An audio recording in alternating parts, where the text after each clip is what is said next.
Hey, everybody. Welcome back to The Collective. We have another fantastic show for you lined up today. Very excited to have both Isaac and Travis back. Looking forward to this conversation. And while I am excited, y'all should be too. Like the show, subscribe to the channel, hit the notification bell, do all that good stuff so you get your emails in the morning whenever we go live, which is, of course, every day. Now, if you have any thoughts, questions, comments, anything at all, by all means, put them up in the comment section and we will engage them throughout the show.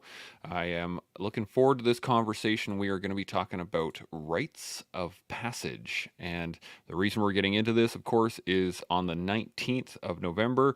It was International Men's Day, and I most men that I know didn't know about it. So we're going to spend a whole week talking about it, and we're going to get into rites of passage today. But before we go anywhere too deep into the conversation, let's get some intros. Travis, give us another little 10 to 15 seconds hitter, and we will move on from there. Alrighty, I'm Travis Denman. I was in the Army for 22 years, retired from the Army in 2014, was a government contractor for a while, and owned a gym for a while, and I also had a business doing tactical training, and now I'm a student. Bam, I like it. Going from trainer to student, I like it. Isaac, give us a little hitter, 10, 15 seconds. Who are you? Where you come from? Yeah, Isaac Miller from Kansas City, Missouri, and I am a Marine Corps veteran and gym owner, and run a business that helps new trainers and part-time trainers go full-time and making that their full-time thing. And do a lot of side mission work in helping veterans transition into the fitness space and helping them kind of form their own life, making an impact outside of the military. Bam, I like that. 12 seconds on that one. Good job. I like it. We've had some people that run like 18 seconds and things, and I just have to like, but loving They won't this. be back. They won't be back. Now, today's topic, like I said, are rites of passage. So I have a little bit of definition here that I want to go into, and then we will get into the conversation. So, a rites of passage are rituals and ceremonies that celebrate the transition from one stage of life to another. The recognition of many of these, especially birth and death, is universal in all known cultures, both past and present. Additionally, one or more important points between birth and death, such as the transition from childhood to adulthood, marriage, retirement, and things like this, are marked with ceremonies. Sometimes these rites demark a biological change, such as puberty, while many others commemorate purely cultural events, such as religious affirmations and confirmations. Even going so far as secular events, such as getting a driver's license, graduating from high school, or retirement, may be associated with rituals and ceremonies that are largely expressive. And while I was reading that, the first thing that popped into my mind was graduating from basic training. Like that was a big pomp and circumstance and ceremony and so on and so forth. That is a rite of passage for a lot of people. But when I say rites of passage, what are your guys' first thought? Travis, I'll start with you. What do you think? I think obviously the definition is accurate. I think one thing that's left out of the definition is those rights are shared by the gaining element, whatever you're leaving, right? So like it's when you talk about your basic training graduation, it's a recognition by everybody that you have made the transition from civilian to soldier, right? All the civilians that are there witnessing the passage see you make that transition, and now you're recognized no longer as a civilian, you're recognized now as a soldier. And I think the sharing of those rights is an important element of it. It's obviously you do things by yourself, there's rituals that you practice daily, but those are not recognized by anyone else. And I think kind of a rite of passage has to be recognized by everybody. I like that. Isaac, what are your first thoughts? I completely agree with everything that's been said. I think the only thing that I could add to that is that it's not just recognized by the element as a whole, but also it's a shared experience for all of those who are also going through that rite of passage as well. So again, going with the basic training, like I remember getting the EGA at the top of the mountain in California, and it's a collectively shared moment with all of the brotherhood that's with you in that moment. Yeah. So it's like something that elevates that experience. And I think that goes into the ritual that happens, that pomp and circumstance of that graduation moment. So I think, and also I would like to add that the best rites of passage, like the things that mean the most in that journey, is typically stuff that's hard. It's not like the easy transitions of life. It's kind of the harder transitions of life, the overcoming the challenges that really make that rite of passage something more. I like that a lot. Shaun, first thoughts?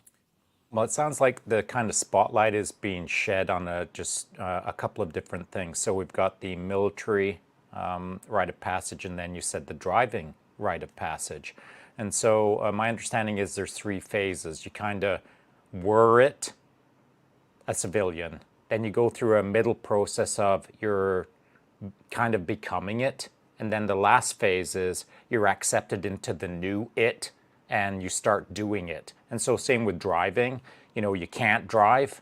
And then you go through a process in that middle process where you're learning how to drive. And then you get your driver's license, but then you drive. And so that first day of driving by yourself with your new driver's license, now you're into that sort of culmination, or you're now formally into that new passage. And my understanding is that the term rite of passage was sort of developed quite some time ago by, I believe it was a Dutch dude who described it as the passages within a house. And so you're moving from room to room through the passages, the hallways from this room to that room. And so rite of passage, as described by him, kind of got some traction. And then it went on to describe this kind of common theme that we're going to be talking about today. But again, as I understand it, there's 3 phases. You were a civilian, you get your hair cut, and then you become part of the team and you start doing your job, if that makes sense.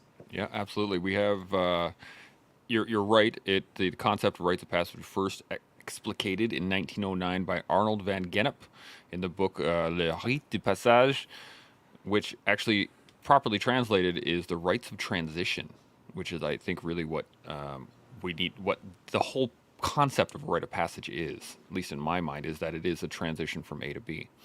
And later on in that little description that I had, it talks about the, I'm going to pull it up here, a liminal phase. And I think we've talked about this before in terms of liminal space. And I was just wondering, Shaun, if you wouldn't mind describing liminal space, because you've done it before, and I would like you to talk about it for a second. Well, I'm not the guy to start recalling things from even yesterday, never mind from months ago, but I'll give it a shot. I think the liminal space is that kind of space that exists between 2 defined spaces. And a liminal space can exist over a long period of time. So, you're 12 years old, and then you work through the liminal space between that and becoming a man, which is a really broad liminal space. But a liminal space can exist within the minute to the minute, or from the heartbeat to the heartbeat. And it's what you do in between the 2 things that almost makes the difference, but is almost not considered. And so within a rite of passage, I think that, you go to basic training, you get your haircut, and then bam, you're in the game. But you're not in the game, you just got a haircut. But within the cultural group as a whole, you transition from civilian to military instantly, because you just got it taken down to the bare bones. But that's just a tiny little marker, a tiny little blip on the radar that is almost insignificant. It's the liminal space between the haircut and the graduation ceremony, as it were, which is really long in the military. But within life, that liminal space can exist in a fleeting moment, as it were. I hope I'm describing it correctly. Yep, that's what I was thinking. Travis, you got any thoughts on the liminal space? Indeed, sometimes that goes on longer. Sometimes there are rights that are a part of that, right? So as a soldier, and I'm drawing a lot of my experience off of that, because there were several rites of passage through my career that occurred, right? So, you get out of boot and you're a soldier now, and then there's the next step. You're going through an assessment program of some kind to attain access to or privilege to serve in a certain unit, and then you're recognized there. But I mean, we all know that just means you're the new guy, and then you have to prove yourself even more, and it just continues along, right? And so those rites, they show kind of they show solidarity amongst the group of like believers, or if it's a religious sect or whatever, it's like amongst that group. If it's a military unit, it's amongst those men that know, like, okay, that guy did this and this, and so he's welcome in the hallway, but he just gained access, and he still has to prove himself. If it's a sports team, when way back when I wrestled in high school, my coach, we had to wrestle for our position every week, like at every tournament. It didn't matter if you were the varsity wrestler or the JV wrestler. It didn't matter what grade you were in. Every week we had to wrestle off for that slot, and if you were wrestling at 135 and there was 6 135 pounders on the team, you guys were having to wrestle off to see who was going to make it to be the representative for the school in that tournament, and that's like a rite of passage, and it builds a bond amongst the team. And again, you recognize that, and it creates like a solidarity amongst the believers, amongst the group. I like that. Isaac, what are you thinking? Yeah, when it comes to like the liminal space, that kind of time period between event and event, where you're kind of like earning that slot per se. I work with a lot of people in the fitness industry who are trying to start up their own business, and a lot of people quit the entrepreneurial journey. Like a lot of people, they give up too early because it's way harder than they imagined. And the way I explain it to them is when we watch Batman and the time where he's like with Ra's al Ghul training and just getting the crap beat out of him every day, we see a 5-minute scene. And in Batman, that was like 10 years of time where he was just getting beat to the dirt every day to become who it is that he is. That liminal space, you're in your montage. Don't give up too early because it's making you who you are. And it's going to take longer than you think it's going to take. But afterwards, whenever you become the person you need to become, you're going to look back and it's going to seem like it was like this. And it was like this instant transition. But when you're in it, you're not going to feel that. You need to really go through that process. And that's kind of that liminal space that I think of like the time where you decide, okay, this is the journey I'm going to go on. I'm going to start this. I'm going to get in the game. And then the moment where you're actually a full player in the game and like you actually know what you're doing and you're making the right moves. But there's that time period between then where you're in training, and we can't discount that because that's what makes the end result what it is. I like that. Shaun, you got any additional thoughts on this? Yeah, and it's not that I'm pushing back against Isaac because I think he's correct 100%, but I just want to tweak the word a little bit, or more correctly, what I want to do is do slash. So it's harder than most people think, slash longer than most people think. And so I think people who struggle or fail as entrepreneurs, more correctly, is that it's hard, but it's also quote unquote too long to get to where they want to be. And so if you can't see the long game, then you can't play the game. And so if you're just in it for the short game, you're going to fail consistently. And it's funnily enough, Chance and I were talking about this earlier today. When I woke up this morning, I didn't shoot straight up and do knuckle push-ups and make my bed. What I did do was, I got to talk to Chance about something. And it was about consistency and how I see a lot of folks out there are failing because they can't figure out how to be consistent over the long haul. They'll be consistent for a week, maybe a month, but after a month, it's just like, it's not there anymore. I'm not at the finish line yet. Well, there is no finish line. There's only discipline and execution. And eventually, you might see an outcome that starts to please you. And so looking at the collective as an example, which is I'm now going to use as maybe a good case study, when we kicked this thing off, freaking we were so lost. I mean, we could have been on any compass bearing and it would have been a good compass bearing at that point.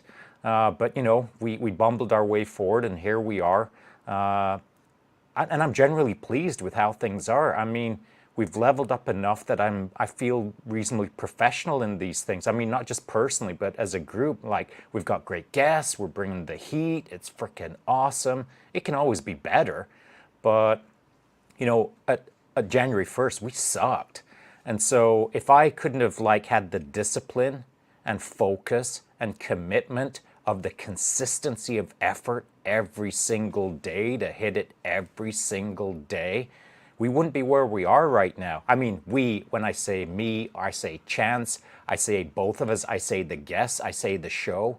We just wouldn't be where we're at if we were short-sighted. And so it's a struggle, man, to play the long game. And the long game is the eternal game. Once you understand that, then things will show up. It's just that they don't show up as fast as you want them to. So you've just got to bite down on the mouthpiece and just have faith that eventually things will start to appear as, okay, all right, I see where this is going. I see it shaping up. I see that good things are going to come of this. Just got to pour a little bit more heat on it. Just got to keep giving her and have faith that it will happen. But it's hard in the moment. It's hard to see the future when you're only focused on, I want it by tomorrow. And so I really feel that consistency of effort is part of the transition in that liminal space to arrive at the end result, which is you've got your driver's license, or you're now just graduated boot, or you're now tier 1, or whatever the case is. It all takes hard work, to Isaac's point, but it all takes consistency to get through that hard work. That is a great point. Travis, you got any additional thoughts on this? Indeed, and along those same line as consistency, like every ritual was done the first time at some point. It didn't become ritual until it was done in a consistent fashion, so that it became a customary thing for people to associate with whatever passage that was.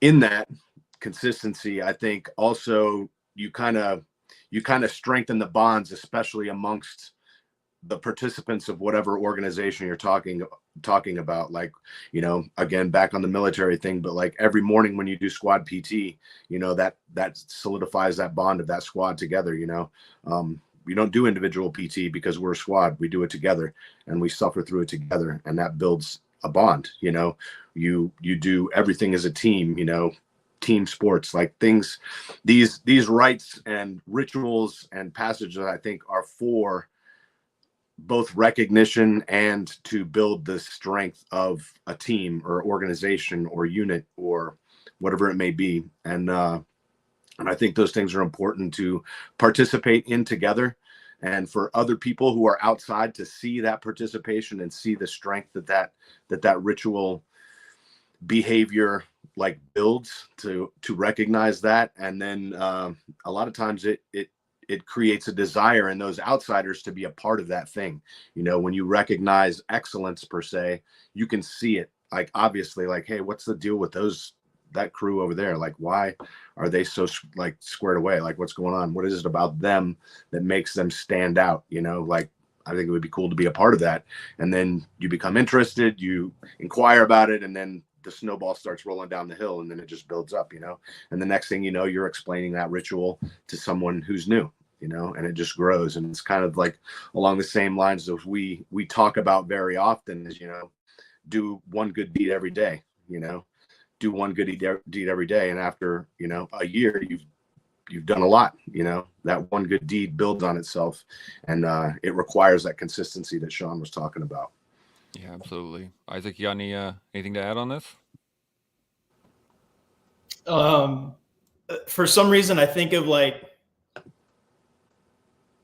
with the rites of passage, and going back to what Shaun said about the origin of that phrase, it was the transition from room to room. And so you're always going. So every time you gain a new rite of passage, you are starting the journey of the next one. And the way I think of it in the most exemplified manner is like CQB. You're kind of earning every moment. You're earning every room, but you don't stop. You never stop moving. That's rule one. Like, you don't stop moving in CQB. So you're earning from room to room. And in life, like, as soon as you kind of gain this rite of passage, you're already starting your journey on the next one. And that's something I also think a lot of people forget, is like they get that rite of passage and they rest on their laurels, and they kind of start to let up and they relax. And it's like, no, like, you're in the next game now. Like, you have to keep moving forward. because there's something new to learn. There's something new to discover. There's a new challenge to overcome. This is an interesting allegory. CQB is a great allegory for this, and I hadn't thought of it before, but you're absolutely right. It's very clean, and I'm wondering what your guys' thoughts on where people get stuck, because in my mind, when especially with transition, especially military transition, coming back into a a veteran lifestyle or something like that, there's a grip on the previous room, right? Like you clear that room, you come back out in the hallway to move on to the next one. You're like, oh man, it'd be so nice to be in that room where it was clear and clean, and I didn't have to actually make sure. Like, I'm wondering where do you think that desire or that clinging to either the past or the previous version of yourself or the previous room, where do you think that hold comes from? What is it about that I mean, draws us to hold on to it? that is called a foothold, right? You want to gain a foothold, and then you want to build on that like a foundation, so with these passages, you can't get out of boot camp and like, I'm a soldier now, and then just forget everything you learned. You're building on that knowledge. It's called basic for a reason, basic training. You've just learned the bare minimum to acquire access or to gain entry into the organization. That doesn't mean that you forget what you learned in the past and move on to the next thing. It's a building process, and even an entrepreneur in the entrepreneurial world, you learn constantly about, what works in your industry, what doesn't work, what kind of things are, have skill transfer, I think a reason why a lot of military people find their way into the fitness field is obviously there's a foundation of fitness in most military units, especially, kind of the actual combat arms jobs. And then, that transfers into also most enlisted guys end up coaching their squads, their fire teams, whatever. So they start building this foundation of like mentorship, and then they get out, and that skill that they built in the service, it just transfers out to the coaching world relatively easy. Not for everyone, but they already have that foundation there, and they build upon that in the civilian market. It's something that you have to keep. You don't just forget about your foothold. You keep that, so you always have a place to fall back to, and usually that is the basics. The basics performed flawlessly are what it's all about. There is no, in my opinion, there is no really advanced CQB. There is only CQB. That's it. You just do it awesome, the basics perfectly executed, or you have some problems. It's just CQB. It's not advanced or basic. I like that. I like that a lot. Isaac, you got any thoughts on this? Yeah, and kind of to take it kind of parallel to what Travis said, because it really is, the basics and utilizing those basic fundamentals, and to me, kind of overcoming those kind of footholds that you move on to that next area, and you're thinking, about, man, that last area was pretty nice. I should have just stayed there. How Travis said, there is no advanced CQB. You just do CQB very well. It goes into discipline, where you're always moving forward and you're not thinking about like that last thing. Like, it's a new moment. You can't, be stuck in that past moment. You just take what you've learned and assess from that past moment and push it into the next one. And so when it comes to like the new rites of passage out in the civilian world as a veteran, and maybe entrepreneurialism, is it becomes second nature to always be looking forward and looking for the next opportunity, looking for the next moment that you can gain traction, looking for that next area where you can serve or help. Like, you're never just sitting back and thinking like, this is good, this is where I should be. It's that discipline that gets ingrained in you to always be looking for that next moment. And it might take time to build that discipline, but eventually it becomes second nature, to where whenever you start hearing people tell you, hey, you're doing pretty good, why don't you just relax and chill and stay where you're at? You can't. Like, it starts eating away at you. You're like, I can't just sit here and be still. Like there has to be something that I'm doing. And it takes time to get to that moment where that becomes second nature. But I think it's discipline and always moving forward and looking for those opportunities to the time where it becomes second nature. I like that, Shaun. What are your thoughts? Well, here's what I'm thinking. If life is the building and your career path is the rooms and you're transitioning from room to room, at some point, some guys and girls get tired. Whether it's when they transition out of the military, whether they transition out of their third or fourth career, whatever the case is, maybe they're a bit disillusioned. They've cleared a room and then they see a couch in the corner and they go sit down on it. They start kicking it back, getting comfortable.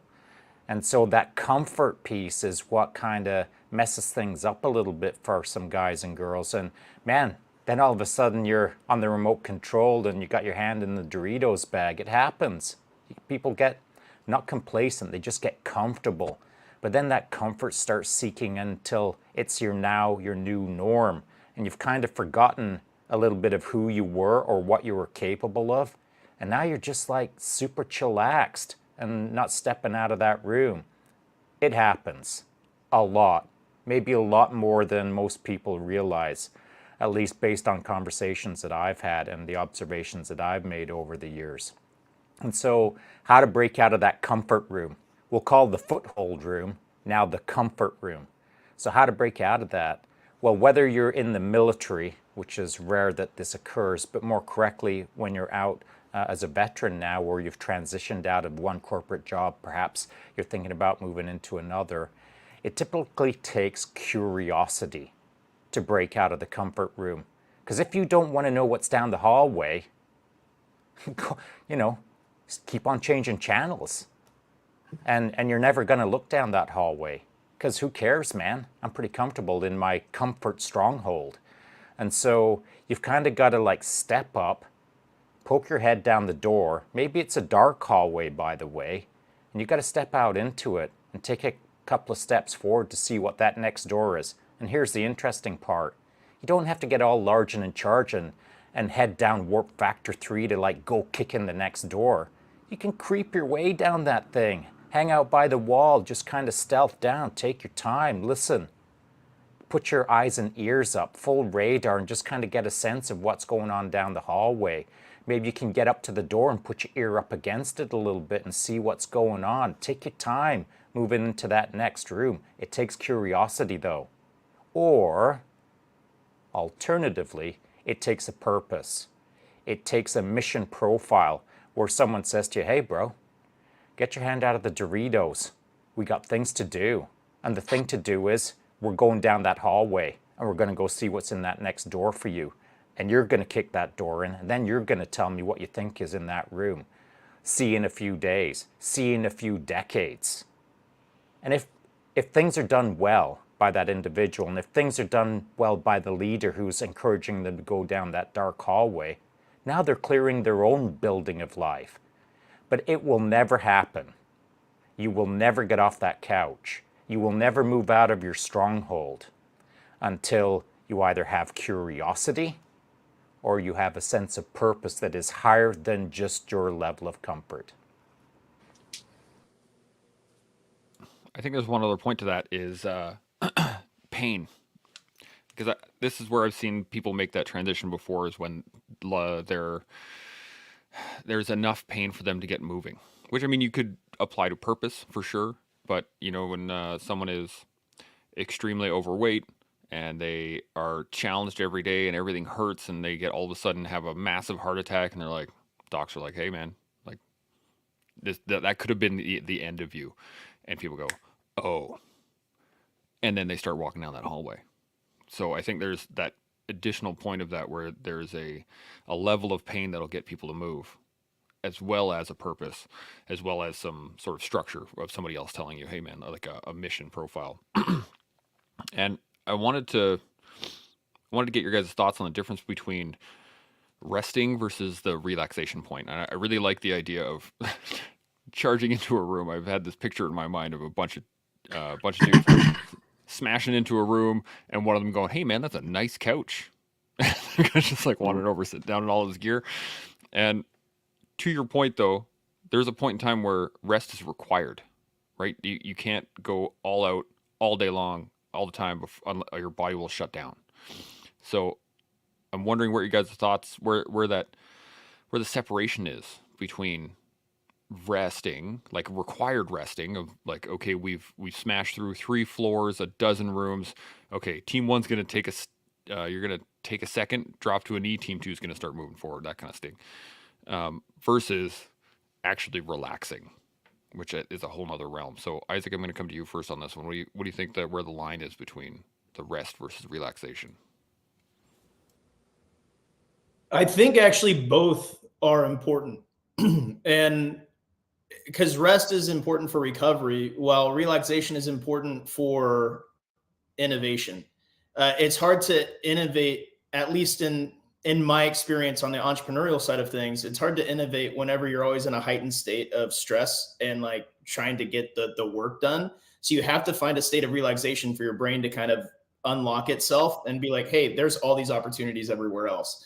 And that doesn't have to be a long time. It just needs to be and I schedule it in. Like, this is a time where I'm resting, like at 8 o'clock. I don't care what I'm doing at 8 at night. It's time that I sit down and spend some time with my wife and rest. Like that's it. There might be some times where she goes to bed and then I come back and get some more work done. But at 8 p.m., everything's turning off and I'm spending some time with my wife to rest. Then there's times where it's like, hey, we're going to take a weekend and go somewhere remote and just chill and relax. And that's a time where actually my brain gets to unlock itself and get all these other ideas and kind of figure things out subconsciously, because I'm allowed my conscious to quit running so much. But at the same time, for me, I get really bored. So I can't stay in those moments for long. Like it's just, I struggle staying in that relaxed or rest state. For someone who finds themselves stuck in it, make sure to schedule it. Make sure to understand, like, okay, I can't stay in this state for long, but I would allow myself to. So it's only going to be this period of time. And then it's going to be like back into the game. And understanding the purpose of why we rest and relax. Because if you don't have that, like Shaun said, it needs a purpose to keep moving forward. If you don't have that purpose, then you're just going to stay on that couch and chill.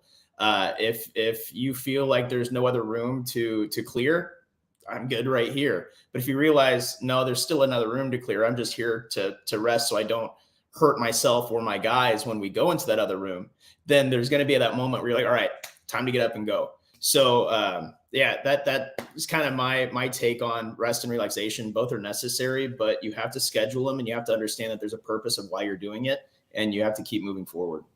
I like that. I like that a lot. Travis, thoughts on this? I agree with everything that's been said so far. Obviously, the rest and relaxation is a requirement, but I will say that those things are different for different people. You know, I am not a meditator. Like, that's not where my mind finds peace. You know, I find peace in focus. You know, when I can find something to focus my attention in on, that's where I find a quiet mind. And I can just ponder things and relax more when I'm actually thinking about something, which seems very counterintuitive to most like life coaches. Like, you know, just blank out, man, and freaking find an empty mind. And like, you know, all that gives me is more opportunity to assign myself tasks. So, you know, finding something to focus your attention on for me really helps. And that would not be considered relaxation to most, I would guess. But for me, it works great, you know. So, you know, once I realized that, kind of, you know, things kind of turned, you know. During my military career, you have something to look forward to all the time, or something to focus on all the time, because basically, you know, you're told what the next op is. So you're focused on that, you know. During that cycle of employment and training and leave or recovery, you know, you have things that you're looking forward to, that, you know, like, I always looked forward to our training cycles, because that was when a lot of innovation happened, when people were thinking about, you know, what we did on our last deployment or whatever, and things that worked and things that didn't work, and how we were going to change and tweak, you know, breaching techniques, or like just tactical employment techniques, things like that, and how we were going to going to employ those refinements in our next deployment. And for me, it was just very enjoyable, and you find peace in those times, you know. And to me, that's the rest. That's the where you're getting kind of recharged and re-energized and excited about what's coming next, you know. So it's not necessarily rest and recovery doesn't necessarily mean doing nothing, you know. It's like you're resting on the move, you know, again with the military stuff. But like, you know, if you've been on a real, no kidding, like forced march, you're not in a dead sprint the whole way, you know, depending on the distance overall. Like you might be sprinting for a while and it's like, hey bro, we need to slow it down, because I mean, we're going to have dudes like die. So we need to like conserve our energy and be smart about it. Rest on the move, you know, slow down, get some water, and maybe even eat. And then we're going to pick up the pace again when everybody's good to go. And then we're going to continue to march, you know? So I would say for a lot of people, resting on the move is the way to go. I like that, resting on the move. Shaun, thoughts? Yeah, I'm the same way as Trav, you know. If idle hands, I'm trouble. If someone tells me, if R&R means that I've got to do nothing, oh boy, you better clear a space, because I'm going to create some trouble. And so for me, I need to be doing things. And by I need to, it's because I want to. And if I want to be living my best life, I want to do things. And so, you know, I'll take this vacation as an example that we're here out in Malaysia right now. I suppose to the casual observer, it would look like maybe I'm on vacation, I'm on some R&R, rest and relaxation. Quite the contrary, man. I'm in full creative mode right now. The best thing for me is when I have massive new bandwidth that I can absorb. Because it's not only that I love the chaos, I love novelty. I love new stimuli. And so out here, I'm probably at my best, because there's so much to absorb and so much to process. It makes me so happy to deeply immerse myself in a new history, culture, food, people. You know, this morning at breakfast, I just wandered down the street. My wife was getting a haircut. I found a little grotty food stand next to the road there. Bought a cheap breakfast. I sat down next to some dude called Aladdin. He just moved from Nigeria. He's trying to make a better life for himself. He's got a daughter back in Nigeria. The whole story, I'm not going to launch into it, but the deal is, like, in that kind of half hour that I spent chirping with him, I was like lit up. Like I'm in the freaking game. To the casual observer, I'm just sitting down on a little plastic stool chowing down with some dude. But in my mind, I am absorbing someone's entire life, which is fascinating to me. And I'm learning things in the moment. I'm getting wiser for it. And so I guess it all depends on how you view life or how you've run your life. And maybe to Travis's point, you know, are we born that way? Was I born that way? I don't know, and I don't think so. But I think what I was created through a very particular process that leads you to tier 1. And through that process, you just become a thing. And that thing allows you to sit on a little plastic stool and be freaking 11 out of 10 inside. But to the casual observer, you're just kicking back and doing nothing. And so I guess it all depends on who you are. And so further to Travis's point, if you've ever been on a march that is so significant with so much weight for so many days in a row with no food and very little water, guess what you learn to do, man? You learn to survive. And by survive, what I mean is, like, there's no stopping and there's no sleeping, except I started to learn how to sleep between steps, because that's what you got to do to survive. Every 10 or 12 steps, I'd put myself to ground for a brief instant of 2 steps so that I wouldn't fall over, and then I'd snap to it. And it's not that I was tactically unaware, it's just that I needed to figure out a way to keep moving forward, because that's what was demanded of me by the group around me, by my own internal processes, a sense of responsibility to the job that I had to do that had consequences, and no give, no grace, no couch, no kick it back. It was a case of figure it out, and I figured it out. But again, these are not easy things to figure out unless you understand what the mission is, or you have enough curiosity in the world that you either get good at it or you get loving on it. And so for me over here, I'm like on fire, even though externally maybe it looks like I'm just freaking eating chow and kicking it back and having a good laugh. But that is not the case. I'm learning so much over here. I wish everyone could see what's going on in my brain and my evolution while I'm out on quote unquote R&R.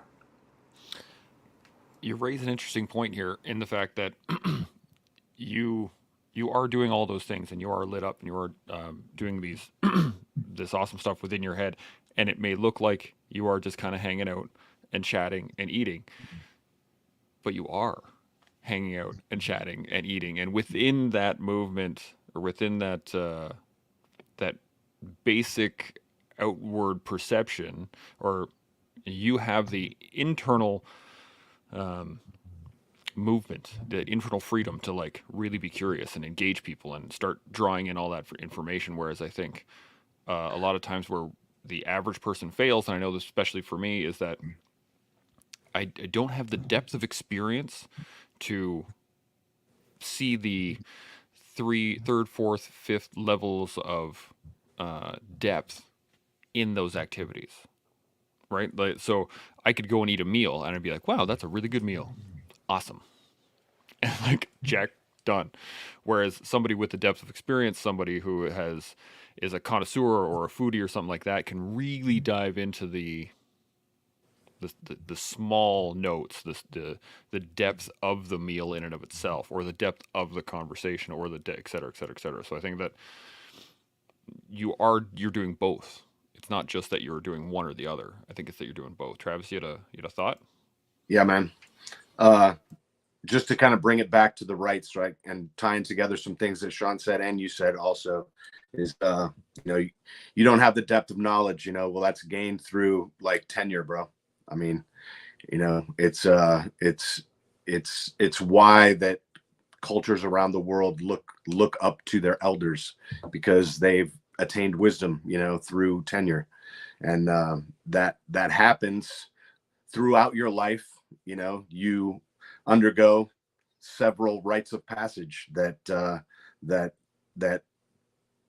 help you acquire that, and to Shaun's point, like through those rites of passage, you are built, you are constructed.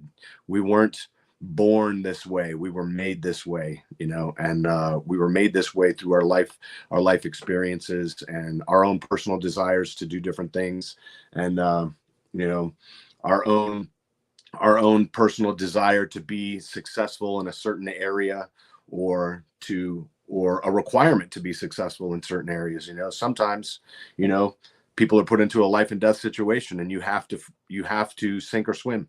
And because of that, you gain a certain level of wisdom that others might not gain, which, is odd. Some people will call that, like a gift.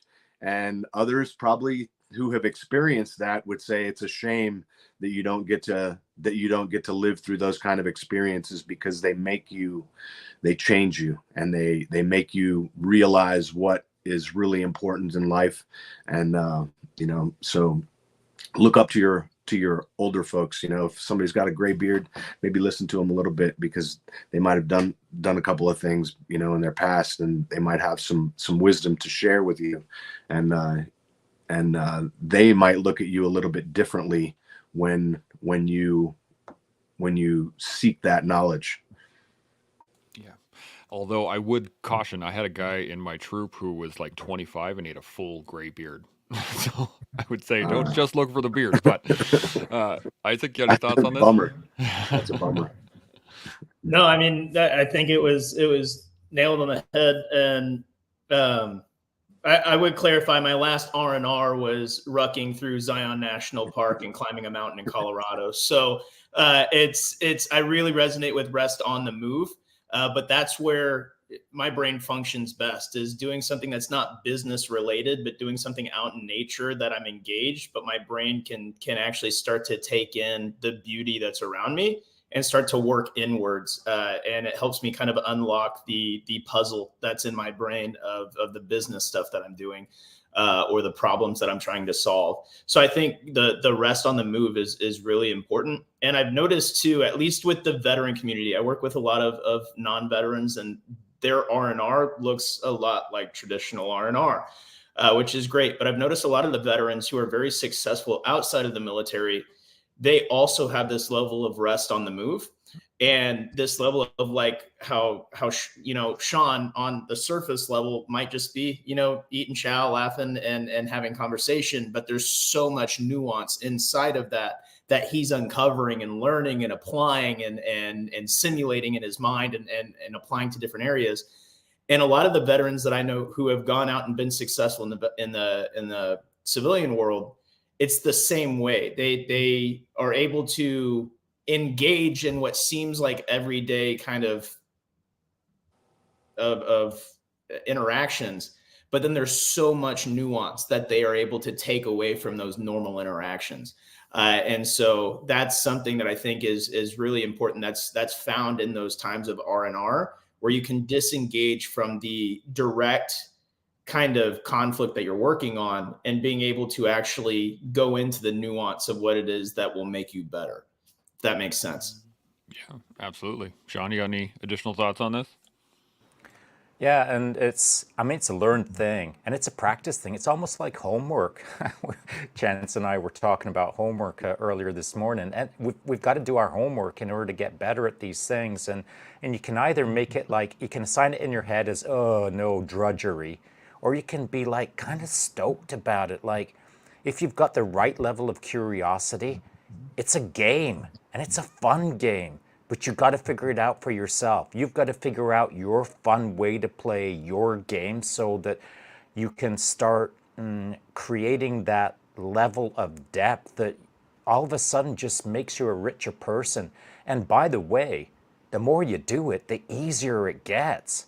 And the easier it gets, it's like, it's not that it's a drug, but it's literally the joy of life. And so if you're only operating at a shallow level, where your idea of R&R is jumping on a plane, heading down to Mexico, drinking margaritas for a week, getting right out of your little head, flying back to wherever you are, and looking at the bill and thinking, wow, that was an expensive margarita, and you're no further ahead for it. Like, if you didn't interact with anyone down there, if you didn't go down the little dirt road and eat the tacos and talk to the dude who's serving them to you, if you didn't like experience more than just Margaritaville, man, you're giving away your life for free. Actually, you're paying to get no further ahead. And I'm not like being all judgy. I'm just saying that you kind of got to flippity flop the script and realize that the real joy of life, which by the way is slipping by every second, the real joy of life is directly in front of your nose. And it's for you to realize that if you can just engage a little bit more with the world around you, rather than staying veneer level, it gets easier to go deeper. And then it's like so compelling. It's not that you can't help yourself, but you just want more of it. And to Travis's point, like, the older you get, the more you realize that if you played your game well, now you've got something to offer to others as more of a village elder, if you will.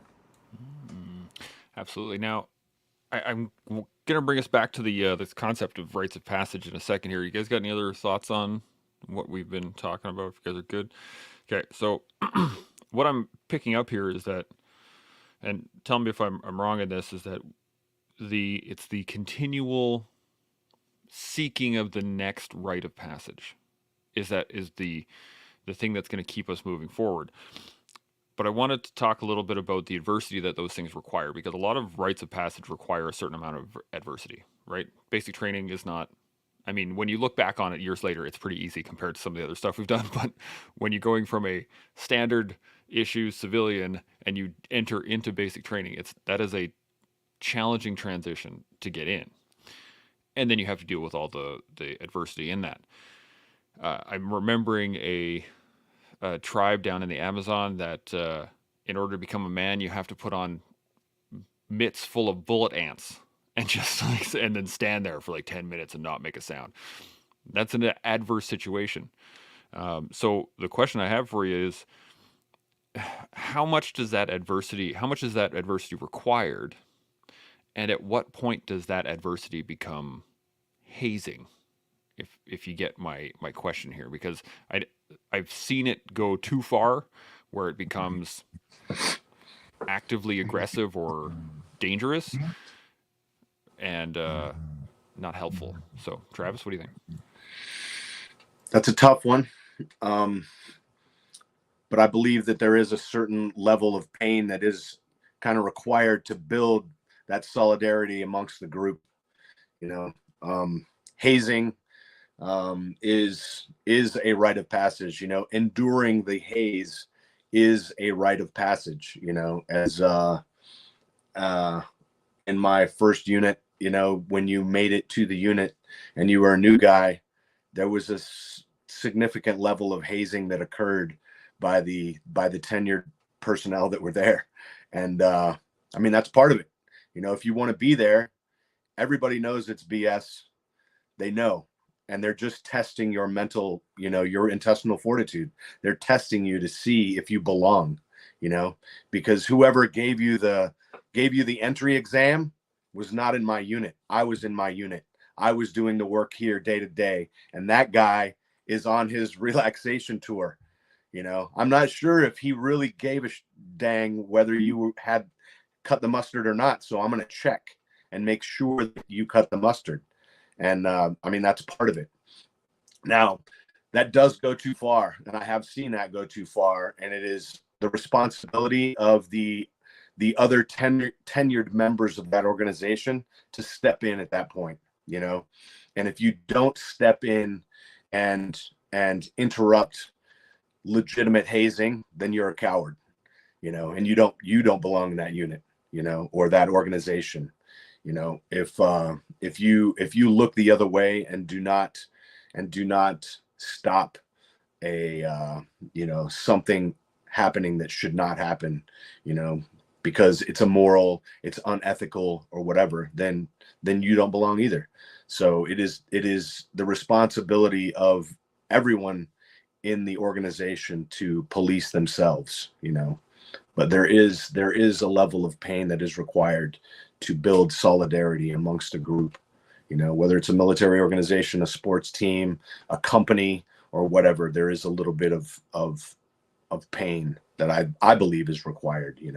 Might not be physical pain, but it's endurance, work endurance, frustration, working through problems together, things like that are pain, that result in the same solidarity. Yeah, absolutely. Isaac, any thoughts on this one? Yeah, a couple of thoughts. One of them, when looking at the military side of things, the hazing was not just a rite of passage, it was a humility check. Oh, you got this new tab, or oh, you got this rank, or oh, you got this thing. Well, remember, you're still the bottom of the next totem pole, and you have to have a level of humility, and we're checking to make sure you'll still remain humble and not think too highly of yourself, because you're still new here. There's still a lot for you to learn. So this level that you're at right now, we need to bring it down a few notches so that you'll actually be open to learning. And that's a big part of what hazing per se, in a when it wasn't taken too far. I remember my first unit, I got there, and their form of hazing was just to pull you to the side and beat the crap out of you. And that was hazing that wasn't appropriate, because it did nothing to cause humility. It just caused me to knock out one of my NCOs and then get in trouble. It did nothing to actually fix the humility standpoint. But then there was another form of hazing where it's like, hey, new guy, go get all the trash. You're staying after for an hour and cleaning the space. I need you to hand scrub all of the grease stains off the floor. You're going to be doing all of this. And it's hours of work that you didn't sign up for, but you're going to do it anyway, because you have to be humble and notice that you're now at the bottom rung, and there's a lot to learn. And so there was kind of levels to the hazing. But then in the civilian side of things, it's like a rite of passage. There does need to be that adversity. Like, say, when you're starting up a new company and it's like the founding members are all putting in like 100 hours a week of work and they're doing this together and they're taking pay cuts to do it. Like, we're starting up a clinic, and I had someone who quit a job as a regional director for physical therapy clinics all over the country to come help us start up a new physical therapy clinic. And she's taking a huge pay cut. I'm taking a pay cut in order to focus on it. My wife's taking a pay cut, leaving her job as a PRN to help start it up. And we're going to be putting in hours and hours and hours of work with little pay and going through this together to build something new.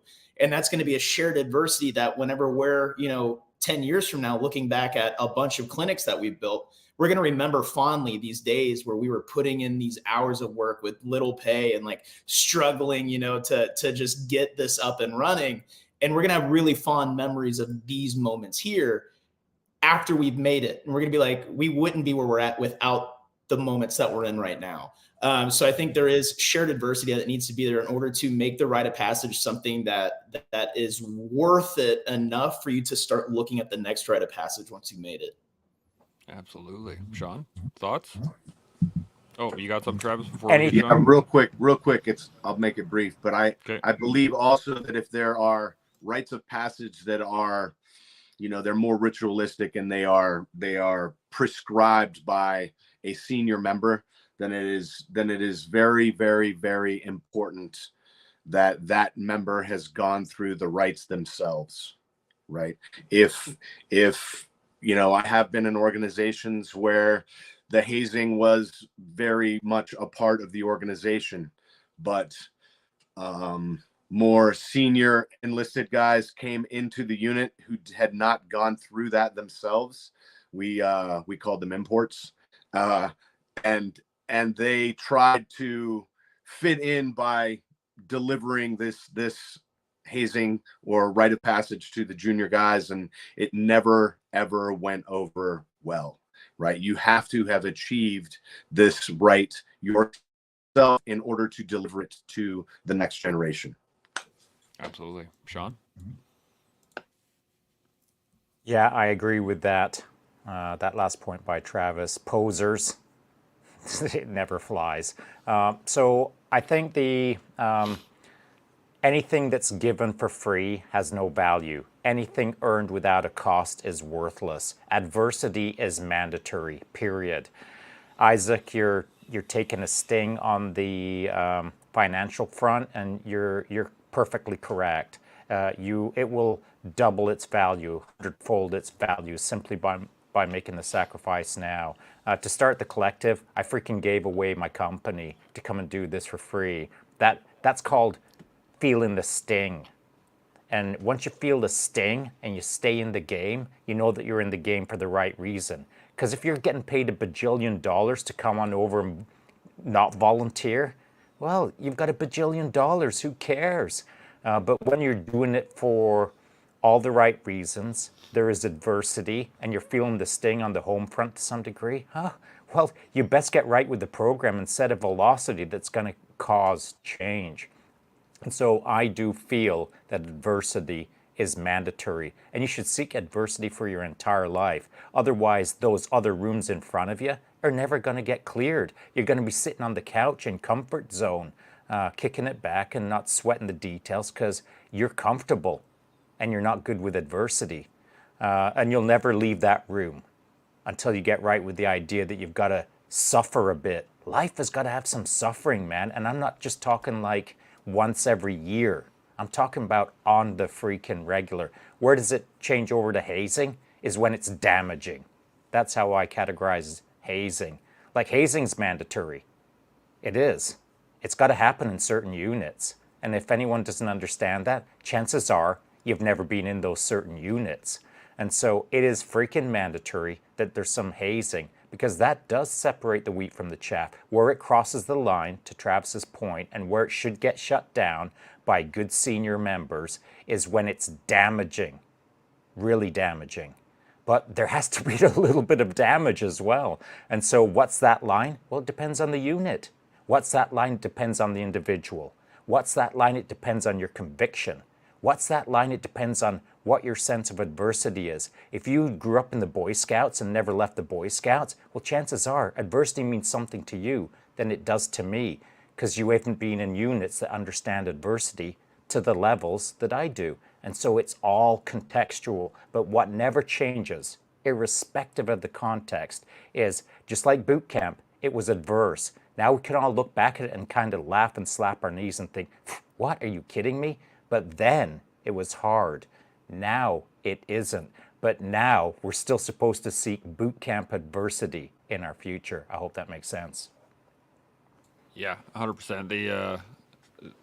I guess I come back to this because this isn't the first time we've talked about it, and I know that we're just about over time here, but I always struggle with that line between.